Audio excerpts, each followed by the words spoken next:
台积电的经营团队啊，他们对全台湾的土地都非常熟，包括台糖地都非常熟。那后来他们当然社长很清楚产业的动态。现在高阶晶片，台积电是被世界追着走，台积电根本就生产没有办法那么多供应整个世界的需求。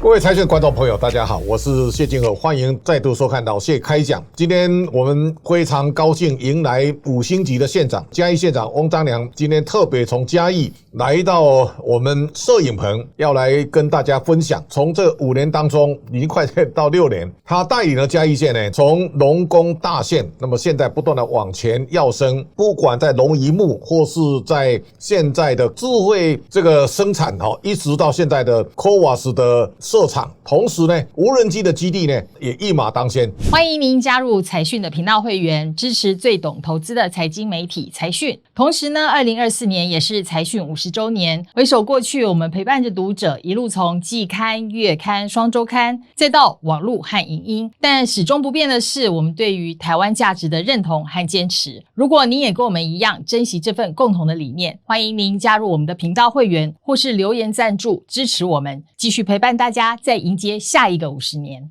我想在重大投资的产业的移入嘉义县当中啊，第一个呢，嘉义县的亮度大幅的上升；第二个呢，投资到嘉义县也非常的蓬勃。那同时呢，县长除了在农业上不断的灌输大家新的知识，在发展观光上，那么翁县长现在嘉义县的观光在全台湾推动起来。那我相信这是一个大家来共同分享翁县长最难得的，在5年多的执政当中，他给嘉义县到底带来什么？我们请县长跟观众朋友问候一下。社长好，那很高兴又来上财讯的这个节目。好，这个我相信大家看到县长对县长的评价都高的，一个县民现在对你的肯定在台湾的这个县市首长当中，我看你现在都名列前茅那我想你用你卓越的政绩来让嘉义县民都感到非常的服气。那我相信在这5年当中，我们先从你如何改变嘉义县开始，好不好？谢谢社长，实际上社长对嘉义也很熟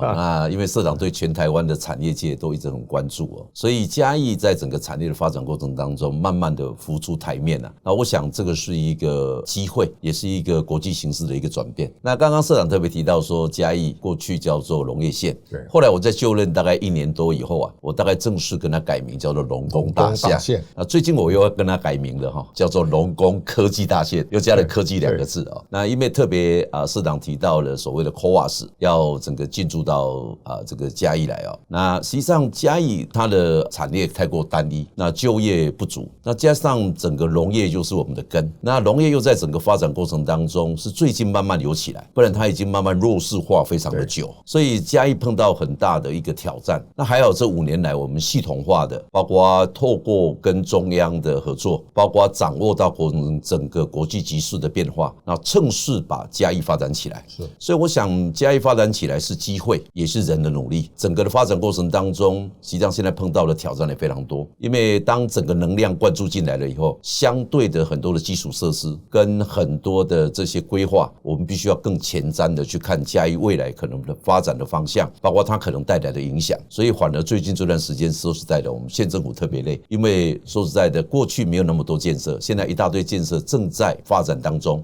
那从6大产业园区到无人机，到所谓的台积电这样的重量级的产业进驻，包括连这个商业消费的华泰名品城的 Outlet 也要来，所以基本上是一大堆重要的这个发展。所以我们现在正审慎努力的在发展嘉义。好，县长现在其实你从农业开始，我们就从这一块农业现在进入到智慧农业的阶段。那我最近也看到你看哈密瓜、极光嘛，对，极光哈密瓜这个非常畅销。就是说农业过去来讲，大家就讲究薄利多销，但是现在开始有品牌强度越高，它越抢手。所以我相信在农业的发展当中，现在县长开始大力行销农业，包括除了农产品以外，渔牧产品，其实你也非常重视。对，如果到东石海边那个海产鹅啊那非常有名嘛那我想我们就从最根本的，就嘉义在智慧农业上这几年你投入很大的心血。农业实际上我大概在选举的时候我就跟大家讲，我1年要投入1亿啊，那全力发展农业。那因为我知道农业基本上不可能变成夕阳产业，因为每个人都要吃饭，但是农业的永续必须要年轻人进来啊。现在很多年轻人回来从农，那这群年轻人基本上是有新的头脑，包括可以接受新的科技，所以我们就在利用这个机会，怎么把台湾的所谓的智慧科技这个能量带到农业里面来。所以我们现在大概有将近200个案场已经有智慧科技的，那散布在农业、畜牧业跟渔业。那我们希望透过这200个案场去扩大整个影响力，因为那了解台湾的大概就知道就是说，比如说我这个渔塭边也是渔塭我做产的边嘛，横边也是做产。对，所以我们希望透过这种智慧农业，让他们去影响其他的人。那另外一面，实际上我们也经常办所谓的观摩会，把很多的青壮农约来智慧农业的案场，让他们了解那这个智慧农业有什么好处。他们了解好处以后，就涉及到一个问题，他们想做，所以你要有老师去辅导他。所以我们现在大概跟很多大学跟这些专家学者合作，那经常有时候会是1对1的去做所谓的教导。那另外一个是我们也把智慧科技农业的厂商大概有80几家，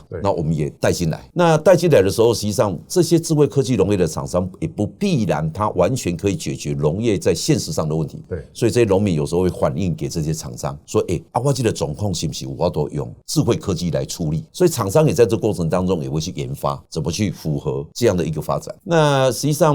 目前为止看起来是不管是这个育成力，或者是人工的减少，或者是节能省电，大概在智慧科技里面都扮演重要的角色。第二个问题是我怎么样让它能够跨了进来，除了老师以外，最现实的就是钱的问题。所以我跟中央包括县政府编预算，然后补助他们，就是让他们的门槛降低。那所以我们在智慧科技农业的部分，我想我们就是用这样的方式在引导。那刚刚社长特别提到所谓的品牌，实际上台湾最大的问题是我们的农业都是小农，那小农你要怎么让他能够去行销，又能够去开拓市场？现在讲那个行销现在重要，就是说我老家在西螺了现在种蔬菜种菜呢，以前就只会种拿去市场卖一卖嘛现在开始你透过网络以后，年轻人呢他回家种蔬菜，那自己透过网络行销，这个时候他收入就增加，慢慢开始有年轻人回去务农了。那嘉义现在比方说你极光，他透过网络订购，很可能还没有送到商店就被极光那种我要订都很困难，订不到嘛，对不对？那现在就是说这种网络时代的销售方式跟传统的我们是透过批发然后送到市场，这个完全不一样。所以你如何改变这样的一个产销体制，让实际在务农人他得到更高的回报？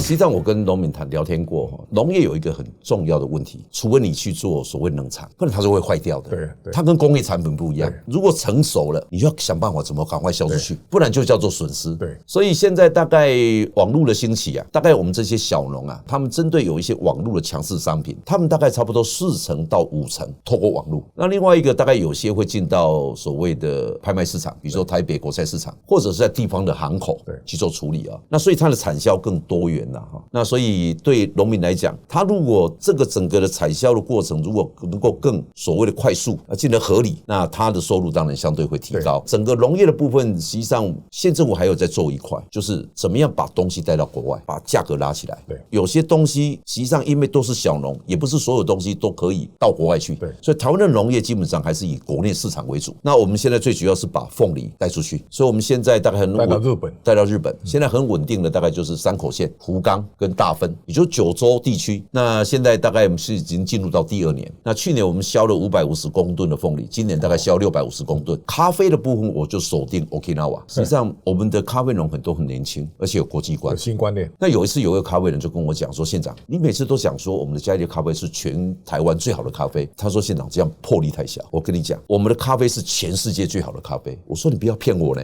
我去外面讲，人家说不定在笑我，你懂意思吗？”他说：“县长，我跟你讲，所谓的精品咖啡，全世界的杯测标准都一样，大概精品大概在84分左右。上一次的 COE 的国际赛在台湾我们的咖啡的成绩都在87分以上，而且前3名都是90分以上。所以他跟我讲说，我们的咖啡就是拿到国际啊，真的全世界拿来比赛，他有把握也是前3名。但是我们的成本比较高，所以我们只能够走精品路线。咖啡农现在我们大概将近200公顷，整个都做得非常好，而且我们的咖啡农非常科学化。对，那我们就是锁定 Okinawa。那今年10月份我会参加他们一个草绳季，然后那边的台湾的同乡会帮我们办一个嘉义的物产周，那我们就是再把咖啡再往前推。那所以我想咖啡在世界的竞争力应该非常强。我想这个等于是从农渔牧咖啡开始，你都有非常卓越的表现。回头了，我们来看现在，就是说嘉义其实从几个工业区的开发开始，到后面的科技园区，到无人机的基地，我们先从这个几个工业区在整个往前走的路上，你做了哪些努力？谈起。实际上大埔美现在慢慢在群聚哈，那现在比较大的亮点大概就是很多观光工厂，而且盖得非常漂亮。那在工业区里面的观光工厂，未来应该有将近8家，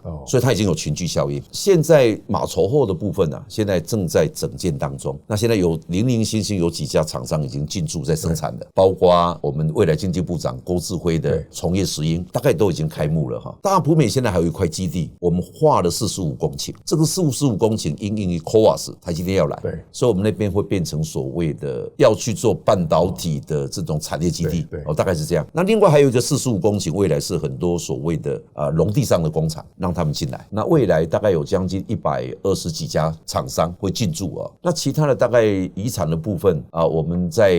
布袋有一个水产精品价值园区，那所以那个地方是什么厚实布袋的水产的加工能量这个东西大概也都存在啊。那当然水上南京中埔公馆，那未来整个跟科学园区怎么搭配，这个大概是嘉义县现在在处理的。好，我想这个刚刚县长提到 CoWoS 的基地，这一次 CoWoS 其实很多人在抢了最后落到嘉义县我想这个你的团队包括县长，你在争取这个台积电的 CoWoS 进驻嘉义县，你们做了哪些努力？社长应该这样讲，实际上我在当县长的第1年，我就是当时去约科技部部长，我跟他谈2件事情。第一个，嘉义可不可能有科学园区？第二个，台积电可不可能来嘉义？对，那当时我得到的答案是蛮失望的，他说不可能，不可能。那后来当然整个的发展过程当中，后来我们就先争取科学园区。那后来科学园区在苏贞昌院长当院长说就宣布的嘉义跟屏东。那所以在去年的5月份的时候，我们大概就动土整个科学园区。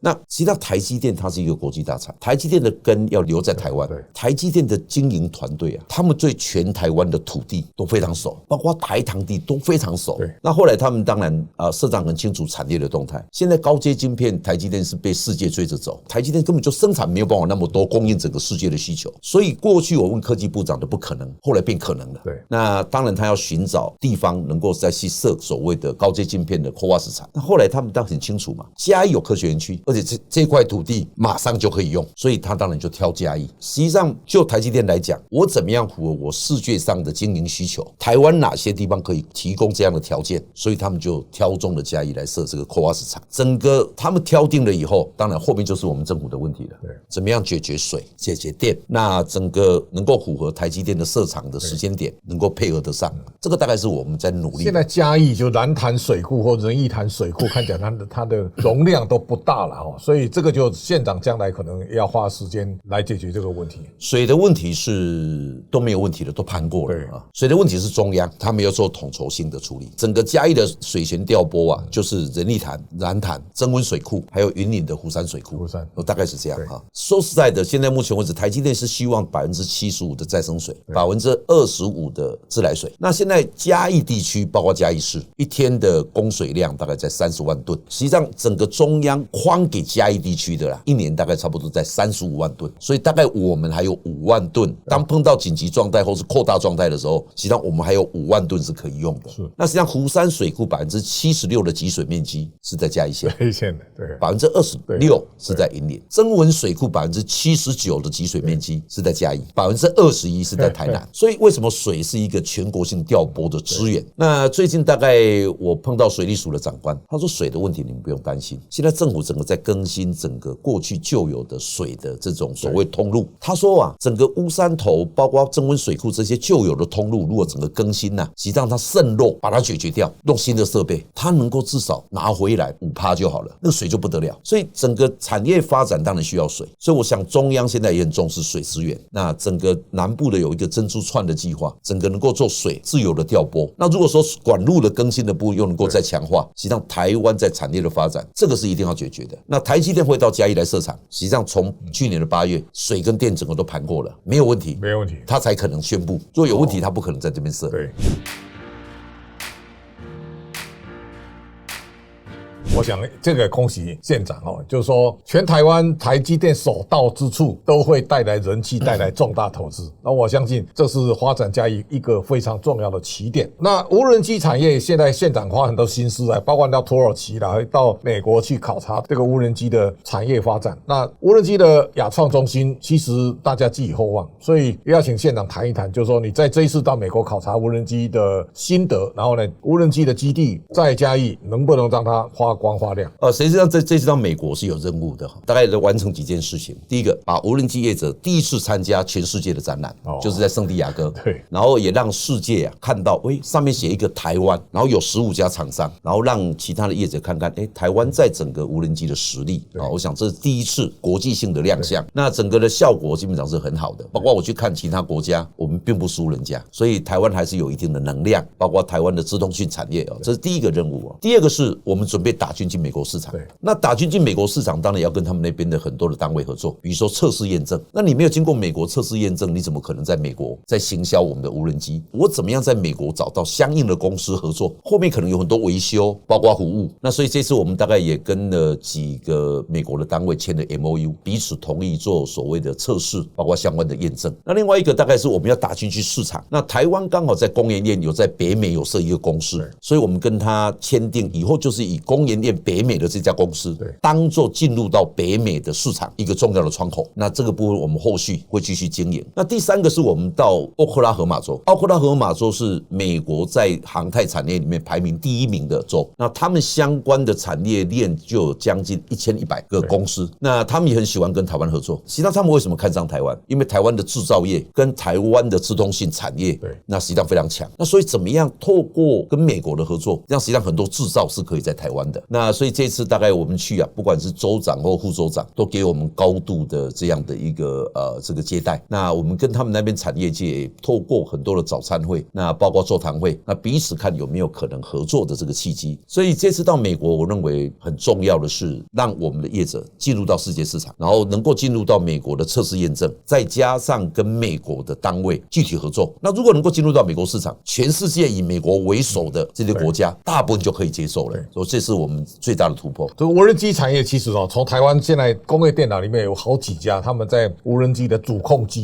现在可以卖到全世界，这个是台湾产业重要的亮点。这一次呢，伟创入股这个经纬航太10亿这个也对罗正安来讲呢，原来他孤军奋战是很辛苦现在有了这个比较大的资本，我相信这个在未来的发展对他是有实际上在有正面的效果。社长在节目里面，在各种节目里面经常讲这件事情。那后来我私下了解，实际上我们这些无人机业者很多的大公司私底下都在投资的，不只是经纬。那可见他们看好这个市场，这样的动力跟这样的一个国际的发展趋势，跟国防上的需要，我们是看好无人机的。无人机产业会变成将来台湾非常重要的亮点产业。那嘉义，我相信这是一个嘉义未来大家值得寄予厚望的产业。好，那最后我们请县长来谈一谈。其实我对嘉义的观光非常寄予厚望，为什么？我们这次去嘉义爬山大家都很惊叹，为什么？步道很美又很干净嘛。那这个每个都留下非常深刻的印象。将来如果你到海线，你到东石那边走一走，它也很棒嘉义充满非常多的观光资源。那我们未来如何能够让嘉义的观光，像严村长的眉山的太平营区，大家络绎不绝嘛。那我相信将来类似这样的亮点应该会越来越多。实际上我在山区里面跑有时候碰到一些朋友，那他们就跟我讲说，我听谢金河你等下在讲你自己做水的，我要来看一下嘞。所以我想社长对嘉义的观光实际上贡献也蛮大的因为很多企业界的人因为看你的节目，那所以就到嘉义去了。那嘉义的山区的观光确实如社长所讲，现在慢慢的不管是民宿也好，或者是大饭店现在也多了一家英迪格，包括现在嘉义不管是从紫藤花，从樱花，从萤火虫，包括那边的太平云梯或者是韩西尼，实际上它整个它的体系是完整的而且是量是够大的。所以不管是2天1夜、1天1夜或3天2夜，或者说去那边也不要走马看花，花就当做休息。那我想整个观光的部分不管是山线也好，或者平原区的庙宇也好，那或者是山区里面的整个自然景观也好，实际上嘉义都值得你去走一走看一看。我相信啊，在全台湾呢，我在想说我所看过的森林的美，嘉义是最美。我要特别跟县长报告，其实我3天在嘉义爬山，我只有拿到1瓶那个在厕所里面捡到的那个保特瓶啊，山径上没有看到所以我就感叹，我说嘉义的县民啊水准是很高的。应该这样讲，是台湾的水准已经慢慢在起来了。就是说台湾现在在很多景点里面，实际上慢慢的知道很多东西不能乱丢了，因为嘉义实际上步道真的就是你去那边走路、聊天、拍照，然后联络感情。对啊，这样混起福，就那样吃一个混起福便当啊，那个老街走一走的，很快乐啊。我在想说，不一定要去走高尔夫球场，好不好？去走步道也非常好。对，梅山的步道很美得不得了啊。实际上嘉义步道有110多条，那实际上有名的大概差不多在13、14条左右，那也有难度很高的，也有简单的。所以你不要以为走步道都一定会气喘吁吁，好不好？没有，好不好？有轻松的，也有轻松的，有轻松的。好，今天非常感谢县长百忙当中来到我们摄影棚，我相信县长是用他最大的力量呢，在打造嘉义县。我相信嘉义县民呢有目共睹，你看到县长这么努力，带领嘉义县不断的在翻转，从农业到农工县市，然后呢再到农工科技，然后现在我相信台积电来了，这个是改造嘉义县未来产业聚落非常重要的力量。无人机也会带给嘉义未来更新更好的发展。我想今天感谢县长，下回我们再好好再深入来看嘉义的美跟嘉义的未来的发展。好，谢谢社长，谢谢。